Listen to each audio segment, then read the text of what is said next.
안녕하세요. 오늘도 서연살롱을 찾아주셔서 감사합니다. 저는 두 아이의 엄마이자 공인회계사인 40대 여성입니다. 저에게는 하늘에서 뚝 떨어진 손입 시누이가 한 명 있어요.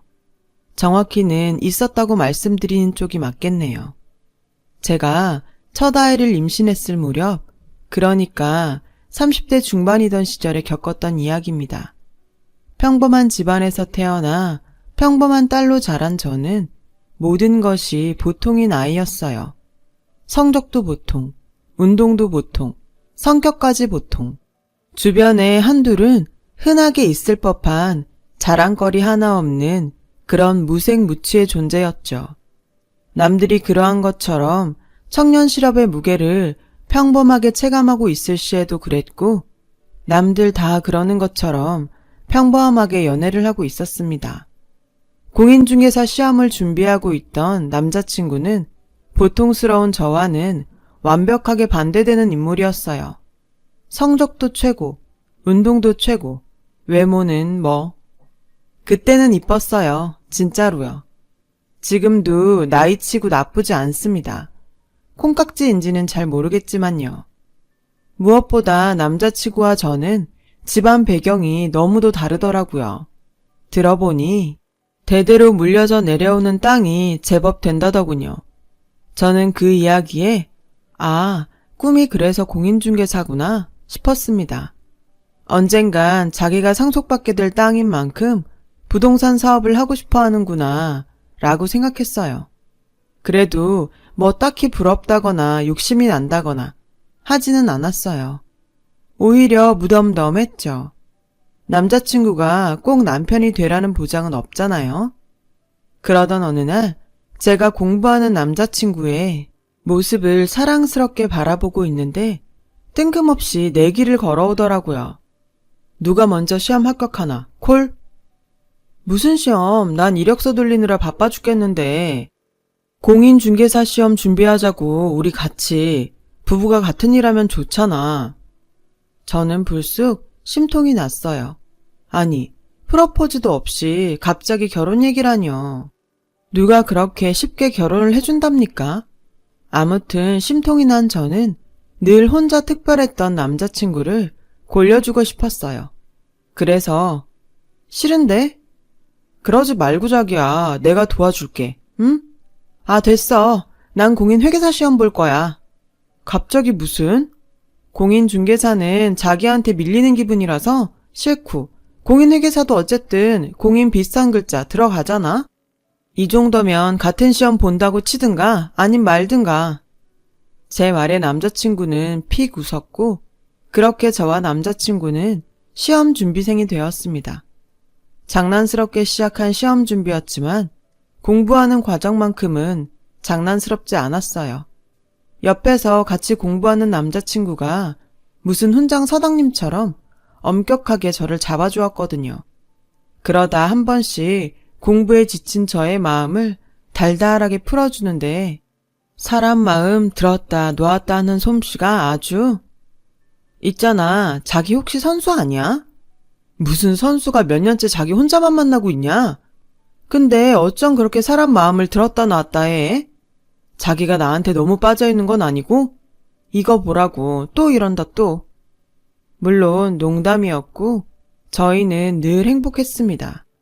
남자친구와 함께였기에 길고 긴 시험 준비 기간을 즐겁게 이겨낼 수 있었어요.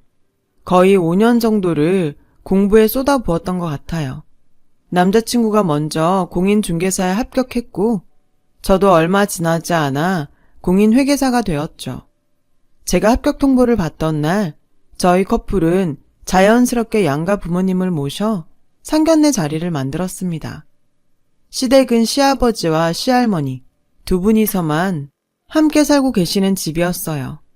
시어머니께서는 남자친구가 중학교를 졸업하는 모습을 보지 못하고 세상을 떠나셨다고 하더라고요. 상견례 자리에서 시아버지께서는 그동안 해왔던 당신의 역할을 저와 남자친구에게 넘겨주시고자 한다는 뜻을 밝히셨어요.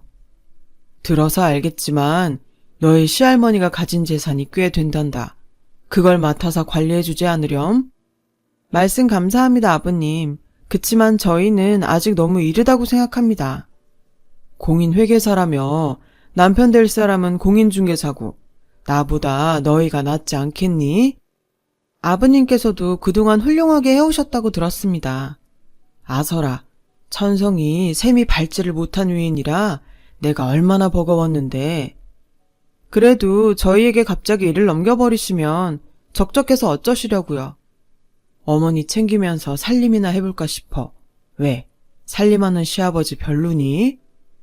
자식을 보면 그 부모가 보인다고 하죠. 시아버지와 시할머니 두 분 모두 좋은 분이셨어요. 그래서 저는 시집살이에 대한 걱정 따위는 전혀 없이 시댁에 신혼방을 차렸죠. 저와 남편은 그동안 시아버지께서 해오셨던 시할머니의 자산관리를 도맡게 되었어요. 개인적인 직업을 가지면서 겸사겸사 관리를 해드릴까 싶었지만 그럴 수가 없었어요. 토지에 건물에 저희 부부의 관리가 필요한 영역이 워낙에 많고 넓었던 데다가 마침 허니문 베이비까지 생겼기 때문이었어요. 시아버지와 시할머니께서는 임신한 저를 무척이나 아껴주셨어요. 흩어져 있던 시할머니의 재산은 저와 남편의 전문적인 관리 아래 명확하게 정리가 되었고 조금씩이지만 아주 안정적으로 늘어나게 되었어요. 처음에는 살림살이에 서툰 모습을 보이시던 시아버지께서도 솜씨가 점점 늘어나셨고 덕분에 저희 집은 남부럽지 않을 만큼 늘 깔끔한 모습을 유지할 수 있었죠. 새집처럼 반짝반짝까지는 아니었어도 가사일 도와주시는 여사님께서 전문적으로 관리하는 집안의 모습 정도는 되었습니다. 딱 그 무렵이었어요. 세상 뭐 이런 인간이 다 있나 싶은 손이씨누이가 하늘에서 뚝 떨어진 사건은요. 사건은 어떠한 조짐도 없이 너무나도 갑작스럽게 들이닥쳤습니다.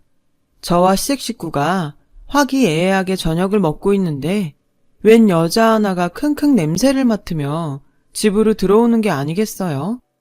맞아요. 문제의 배다른 손이씨누이의 등장이었죠. 첫 인상부터가 안 좋은 쪽으로 아주 특별한 인상의 시누이였어요. 아니 글쎄 본인의 존재도 모르고 살아온 가족 앞에 나서면서 인사 한마디, 소개 한마디 없이 대뜸 이러더라고요. 집안에 바이러스가 덕지덕지 앉았네 아주. 실례지만 누구세요? 그러는 너는 누구세요? 이 집 며느리 되는 사람인데요. 그때까지만 해도 저와 시댁 식구들은 그 여자가 누구인지조차 몰랐습니다. 이어지는 그 여자의 말에 온 집안이 발칵 뒤집혔어요. 여기서 좀 지내도 되죠? 나도 우리 엄마 딸이니까. 그 여자의 주장은 이랬습니다. 돌아가신 저희 시어머니께서 시아버지와 결혼하기 전에 만나던 남자 하나가 있었는데 그 남자가 본인의 아버지며 돌아가신 시어머니는 본인의 어머니다. 이야기를 들은 시아버지께서는 생전 처음으로 고함을 지르시며 문이 부서져라 방에 들어가 버리셨고 며칠 내내 물 한 모금 드시지 않으셨어요. 저는 남편과 시할머니에게 친자검사를 한번 해보자고 제안했어요. 갑작스러운 상황을 도저히 믿을 수가 없었던 데다가 자신이 남편의 배다른 누나라고 주장하는 그 여자의 첫인상이 영 불길했기 때문이었습니다. 그런데 검사 결과가 나오는 순간 저희 집은 또 한 번 발칵 뒤집히고야 말았습니다. 제 남편과 그 여자 사이의 관계는 목에 99.999% 의심의 여지조차 없는 배다른 형제 관계였던 거죠. 졸지에 손이씨누이가 생겨버린 저는 벙쪘고 시아버지께서는 돌아가신 시어머니를 향한 원망의 말씀을 중얼거리며 소주잔만 기울이셨죠. 그때 늘 조용조용 집안의 모든 일을 자식들에게 일임하시던 큰어른 시할머니께서 시아버지께 소주 한 잔 따라주며 가만히 말씀하셨어요. 받아주자. 나도 며느리가 원망스럽지만서도 며느리도 엄연히 자식이야. 며느리가 자식이면 내 새끼도 되는 거란다. 다음날 시아버지께서는 제가 서툰 솜씨로 끓여드린 해장국 한 그릇을 맛나게 싹싹 비우시고는 그 여자를 자식으로 받아주었습니다. 사연이 사연이니만큼 친자식처럼 대하겠다는 약속은 못하겠다. 다만 차별까지는 하지 않으마. 동의가 되면 이 집에 머물러도 좋아. 그렇게 모든 입장이 정리되는 듯 했어요. 집안 어른들의 뜻에 따라 남편은 배다른 누나의 존재를 인정했고 저 또한 배다른 손이 시누이로 받아들였죠. 배다른 시누이를 정말 편견 하나 없이 아주 잘 대해 주었어요. 그러나 저희 식구들은 시누이와 결코 하나가 될 수 없었어요. 짐을 챙겨 저희 집으로 들어온 바로 그 순간부터 시누이의 거북한 행동이 시작되었거든요. 시누이는 아주 극단적인 결벽증 환자였어요. 그녀가 집에 있는 한 저희는 식탁에 된장, 고추장 같은 발효 음식이 올라오는 일은 상상조차 하지 못했죠. 시누이가 썩은 음식, 병균이 가득해서 손조차 대어서는 안 되는 흉물 취급을 했으니까요. 그냥 꺼려하는 정도가 아니라 접시째로 음식물 쓰레기통에 처박아 버리고는 살갗이 벗겨지겠다 싶을 정도로 손을 박박 씻어댔어요. 식탁에 있던 식기들까지 갖다 버리는 것은 덤이었고요. 심지어 어떤 음식이 바이러스 없이 청결한 것인가에 대한 해괴한 논리를 설파하면서 밥상머리 시집살이를 시키려 들었습니다. 아랫사람인 제가 들어도 기분 나쁠 시집살이인데 그것을 당하는 당사자는 시아버지였어요. 업신여김을 당하는 시아버지의 모습을 저는 참을 수가 없었어요. 저기요 형님, 해도 이건 좀 너무한다는 생각 안 들어요? 내가 뭘? 이게 다 위생적인 식습관을 위한 건데. 피가 섞여 있건 아니건 간에 언니가 아버지로 인정을 했건 안 했건 간에 어쨌거나 거두어 주신 은인이잖아요. 그런 분께 이런 행동을 보이는 건 도리가 아니잖아요. 이런 행동이 뭔데? 동서도 나를 결벽증 환자 취급하는 거야 지금? 솔직히 말씀드리자면 죄송하지만 아니라고는 못하겠네요. 겨우 그 정도 가지고 손윗 사람을 결벽증 환자 취급했냐고 하실 분들 분명히 계시겠지만 이어지는 이야기를 들으시면 아마 저를 이해하고도 남으실걸요. 시누이는 새벽나절부터 매일같이 대청소를 해댔어요. 그냥 대청소가 아니라 집안의 가구를 싹 드러내고 하는 본격적인 대청소였어요. 아주 독한 화학약품 냄새가 풍기는 청소용 약품을 온 집안에 뿌려가며 거의 신축 건물 입주 청소 수준으로 해댔습니다. 그 청소가 새벽나절부터 시작되었던 탓에 저와 시댁 식구들은 잠을 설치기 일쑤였어요. 시할머니께서야 원래 동이틀 무렵이면 산책을 나가셨다가 노인회관에서 친구분들과 하루를 보낸 후 저녁 식사 시간이 되어서야 돌아오시는 분이셔서 큰 걱정이 없기는 했습니다만 문제는 결코 적지 않은 연세이신 시아버지와 임신 초기였던 저였어요. 저와 시아버지는 하루하루 지쳐갔어요. 청소가 끝난 다음에 낮잠이라도 자면 되지 않느냐고요? 불가능한 일이었어요. 새벽나절부터 시작된 아침 대청소가 끝난 다음에는 점심 즈음부터 오후 청소가 시작되었으니까요. 그놈의 오후 청소 역시도 아침 청소와 똑같이 입주 청소 수준이었죠. 그러다 보니 한 달치 수도세가 거의 1년짜리 수도세만큼 나오더라고요. 기가 찼어요. 무엇보다 그 독한 청소약품 냄새가 임산부인 저로서는 도저히 가만히 있을 수가 없었어요. 그래서 날 잡고 한 소리 했죠. 저 임산부잖아요. 화학약품 냄새 해로운 거 모르세요? 해롭다니? 얼마나 청결한 향기인데. 그리고 너무 주제넘게 구는 거 아니야? 내가 네 남편 누나 되는데. 그래요. 저야 그렇다 치자고요. 근데 이건 해도 너무하잖아요. 뭐가? 시아버님 매일 속상해하세요. 당신 살림솜씨가 오죽 변변찮았으면 이렇게까지 하겠냐면서요. 변변찮긴 하더라. 더럽고 냄새나고. 아직 뭘 잘 모르나 본데 시아버님 살림에 재미 붙이셨어요. 집안에 시아버님 정성 닿지 않은 구석 하나 없는데 지금 그걸 무시하고 짓밟는 거라고요. 제발 적당히 좀 하세요. 적당히. 시누이는 제 말을 이해했는지 아님 무시를 하는 건지 대꾸 없이 돌아서더라고요. 그리고 바로 다음날 문제의 사건이 터져버렸어요. 저와 남편이 업무차 하루 종일 집을 비운 동안 정신 나간 시누이가 시할머니와 시할아버지의 손때가 묻은 물건들을 모조리 가져다 버렸더라고요. 저와 남편은 그 사실을 시할머니와 시아버지께서 알게 되시기 전에 온 동네를 쏘다니며 물건들을 되찾아왔습니다. 그리고는 시누이에게 경고했어요. 한 번만 더 이런 일 벌리면 아무리 손윗 사람이셔도 가만 안 있을 겁니다. 그랬더니 시누이의 대답이 가관이었어요. 더러워서 그랬어, 더러워서. 바이러스가 득실득실 하더만. 바로 그 다음 날이었어요. 이번에는 다른 물건들을 싸그리 싹 버렸더라고요. 저희 가족들이 손주가 태어나면 보여주겠다면서 애지중지 모으고 관리해왔던 가족의 역사가 고스란히 담긴 물건들이었어요. 이유는 단 하나. 먼지와 손때가 많이 묻어 있어서 소름 돋는다. 이번에는 그 사실을 시아버지께서 먼저 알게 되셨고 저와 남편이 쓰레기 집화장까지 수소문해 보았지만 물건들을 찾을 수는 없었어요.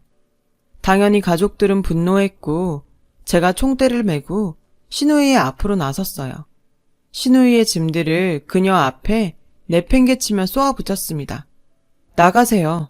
우리는 당신 같은 가족 둔 적 없어요. 시누이는 저희 남편과 시아버지에게 구원의 눈빛을 보냈지만 단호한 시선만 돌려받을 뿐이었어요. 잠시 이도저도 못하던 시누이는 뜻밖의 말을 꺼냈습니다. 임산부 이렇게 내쫓으면 벌 받는데. 남편과 시아버지의 얼굴에 망설이는 기색이 스쳐갔습니다. 그러자 시누이는 이거다 싶었는지 감추어 두었던 여우기질을 드러내며 두 남자를 구스르기 시작했어요. 임신 우울증으로 인해 저지른 실수라느니 뭐라느니 말 같지도 않은 변명을 해가면서 자신의 행동을 정당화했어요. 남편과 시아버지께서는 그 말을 완전히 신뢰하지는 못하는 모습을 보이는 한편으로 배달한 식구를 받아주었을 만큼 천성이 너그럽고 유순한 사람들이었던 탓에 시누이의 변명에 어물쩍 속아주기 일쑤였어요. 시험을 준비하던 시절 저희 마음을 쥐락펴락하던 남편의 기질이 어쩌면 시어머니께 물려받은 것일지도 모르겠구나 싶었어요. 상황이 그렇게 되니 저는 이 가정을 지킬 사람은 나밖에 없다 라는 책임감이 아주 강하게 들더라고요. 시누이의 임신이 거짓이라고 믿었죠. 무엇보다 아무리 임신이라고 하더라도 그래서 우울증 때문에 물건들을 버린 실수를 했다고 100번 양보해서 눈 감고 넘어가 준다고 하더라도 극단적인 결벽증 행위는 임신으로는 도저히 설명이 되지를 않는 그런 거잖아요. 뻔하죠. 임신 핑계로 살살 구슬려가며 버티다가 출산할 즈음에서 유산했다. 한마디로 퉁치고 유산에 대한 책임을 핑계로 두 남자를 또 휘어잡으려는 속셈이라는 거. 물론 같은 여자와 임산부 입장에서 설마 임신을 무기로 삼을까 하는 의문이 있었던 것도 사실이에요. 그렇잖아요. 세상이 어느 세상인데 쉽사리 임신 공격이라니요. 확신이 필요했고 슬쩍 떠보았어요. 아이 아버지 되시는 분 집에 한번 모시고 오지 그러세요? 누구? 왜 놀라고 그러실까? 아이가 있는데 아버지가 없지는 않을 거잖아요. 그 순간 저는 늘 뻔뻔하던 시누이의 눈빛이 흔들리는 것을 포착했어요. 반쯤 확신한 저는 쐐기를 박았어요. 그쪽 집안 어른분들께서는 뭐라 그러세요? 결혼 허락은 받으신 거죠? 시누이는 제가 말을 마치기 무섭게 할 일이 생각났다면서 마당으로 뛰쳐나가더라고요. 쫓아가 보니 시누이가 장독대에 담긴 장들이 잘 익었나 살피고 있는 것이 아니겠습니까? 평소 더럽다는 이유로 근처에 가기조차 꺼려했으며 언제 갖다 버릴까 호시탐탐 제 눈치만 살피던 그 장독대와 장들을 말이죠. 마침내 확신한 저는 남편과 시아버지께 저의 모든 생각을 말씀드렸어요. 시누이가 임신을 핑계로 가족들을 쥐락펴락하는 것 같다고요. 하지만 남편과 시아버지께서는 쉽사리 믿지 못하는 눈치였어요. 그래요, 이해해요.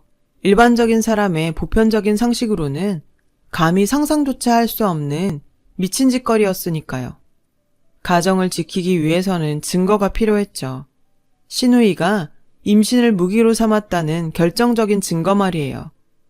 제가 시누이를 떠보았던 그날 이후로 그 여자는 저를 무척 경계했어요. 그래서 쉽사리 증거를 잡을 수는 없었습니다. 하지만 꼬리가 길면 언젠가는 반드시 잡히는 법이죠. 오래지 않아 저는 결코 부정할 수 없는 증거들을 잡아낼 수 있었어요.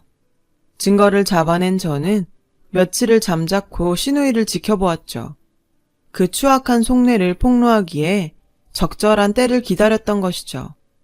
그렇게 얼마의 시간이 흐르고 그간 잠잠해진 저의 추적에 안도했는지 시누이가 역대급으로 거북한 말을 입에 올리고야 말았어요. 사람으로서는 도저히 해서는 안 되는 말이었어요. 할머니 말인데 노인네 냄새가 너무 심해. 머리카락 빠지는 것도 더럽고 왔다 갔다 각질 떨어지는 것도 역겨워. 그 말에 큰 충격을 받은 남편과 시아버지는 숟가락을 떨어뜨리셨고 저는 시누이를 불러냈어요. 말씀 가려하세요. 사람이 사람한테 그러면 안 되는 거죠. 내가 어디 못할 말이라도 했어? 우리 전통 중에 고려장이라는 것도 있잖아.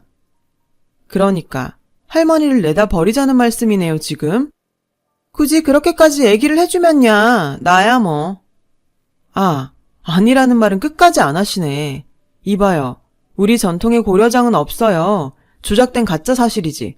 그리고 저희는 할머니 끝까지 모실 겁니다. 이게 어디서 겁도 없이? 내가 아무것도 모르는 줄 아나 진짜. 좋은 말로 할 때 얌전히 집에서 나갑시다. 예? 여자는 끝끝내 저희 집에서 버티겠다는 뜻을 내비치더라고요. 그날 밤 때가 되었다 싶었던 저는 남편과 시아버지 앞에서 그 여자의 추악한 모습을 증명해내었어요. 저는 그동안 제가 포착해온 증거들을 펼쳐내며 임신 아니야, 확실해. 저 여자가 우리 가지고 노는 거라고 지금. 무슨 소리야. 알아봤는데 그 여자가 맨날 뿌려대는 청소약품들 그거 엄청 독한 거래. 전문가들도 복장이랑 마스크 없이는 사용하지 않을 만큼. 일반 사람들한테도 그만큼 해로운 약품인데 그 여자가 진짜 임산부였으면 맨손에 마스크도 안 쓴 채로 펑펑 뿌려댈 수 있을 리가 없잖아. 보통 사람 같으면 그랬겠지. 근데 결벽증에 눈이 멀었을 수도 있잖아. 그냥 결벽증도 아니고.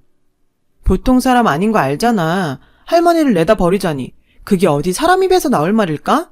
그리고 이거 보면 임신 맞다고는 절대 못할 거야. 저는 준비했던 비닐봉지를 꺼내놓았습니다. 그 안에 결정적인 단서가 담겨 있었죠. 정 궁금하면 열어봐도 되는데 보지 않는 걸 추천해. 대체 뭔데 이래? 생리대야. 피 묻어 있는 거 그대로. 진짜? 정말? 내가 화장실에서 직접 찾았어. 생각해봐. 할머니는 폐경이시고 당신이랑 아버님은 남자고 이 집의 여자는 그 인간이랑 나밖에 없는데 나 임신한 건 확실하잖아. 그럼 이건 누구 걸까? 그제야 그 여자의 흉흉한 민낯을 모두 깨닫게 된 남편과 시아버지는 한참을 한숨만 퍽퍽 내쉬었습니다. 한참이 지나고 나서야 시아버지께서 입을 여시더라고요. 고얀 것, 은혜를 이따구로 갚아? 가만히 계실 거예요, 아버님. 저희 가족 우습게 본 만큼 그 여자도 우습게 만들어줘야죠. 모든 사실을 알게 된 남편과 시아버지는 제가 준비한 작전에 선뜻 동의해 주셨죠. 당연히 그 여자 몰래요. 그렇게 저희 식구들은 화장실 작전을 펼치게 되었어요. 작전의 날이 밝았죠. 저와 남편과 시아버지는 할머니를 데려다 놓을 시골집을 확인하러 간다는 핑계로 그 여자를 끌고 집을 나섰어요. 그 여자는 온갖 청결제를 수시로 몸에 바르며 차가 더럽니 바이러스가 득실되니 따위의 불평들을 늘어놓았어요. 저희 식구들은 그 여자의 모든 불평들을 꿋꿋하게 참아내었죠. 그런 짓거리도 앞으로 얼마 남지 않았으니까요. 도착한 곳은 어느 지방의 시골집이었어요. 옛날에 지어진 그대로에다가 푸세식 화장실도 남아있는 오래된 집이었죠. 저는 그 집을 둘러보며 그 여자에게 말을 걸었어요. 여기 신도시 들어온대요. 땅값이 지금도 많이 올랐고 앞으로는 훨씬 많이 오를 거라고요. 그래? 아니, 얼마나 오르길래? 얘기해봤자 어차피 잘 모르실 거고 여기 근처 몇만 평 정도가 할머니 명이거든요. 근데, 응?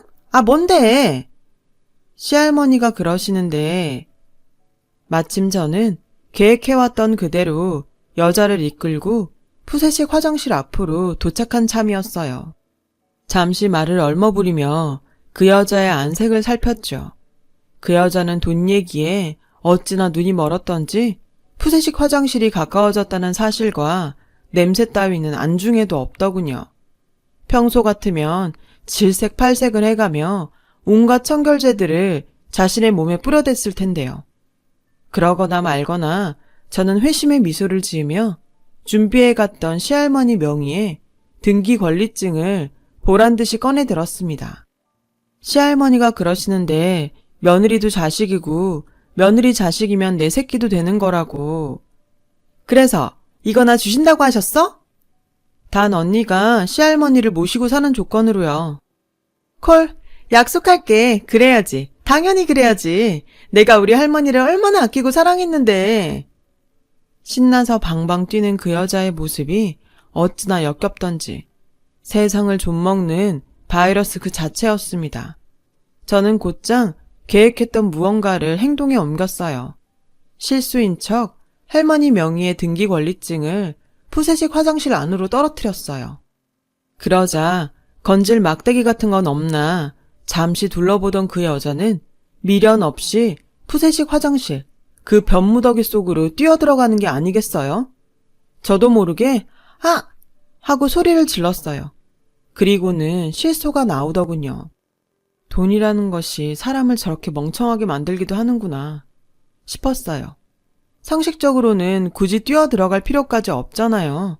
저도 진짜 놀래서 애 떨어질 뻔했네요. 등기 권리증이야 재발급받으면 되는 것을요. 아니, 어쩌면 그만큼 멍청한 속물이었기에 가능한 일이었을지도 모르겠어요. 제가 실소를 짓는 사이 그 여자는 변무더기를 싱글벙글 헤집어가며 등기 권리증을 집어들더라고요. 그러기 무섭게 신우이의 떨리는 목소리가 들려왔어요. 뭐야 이거? 이거 왜 뒷장이 다 빈종이야? 그랬어요.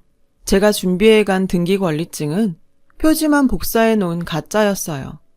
두 번째 페이지부터는 그냥 빈종이에 불과했습니다. 그 여자가 그동안 저희 식구들에게 선사했던 역겨움을 고스란히 되돌려주기 위한 작전이었죠. 사실 이렇게까지 뛰어들 줄은 몰랐죠.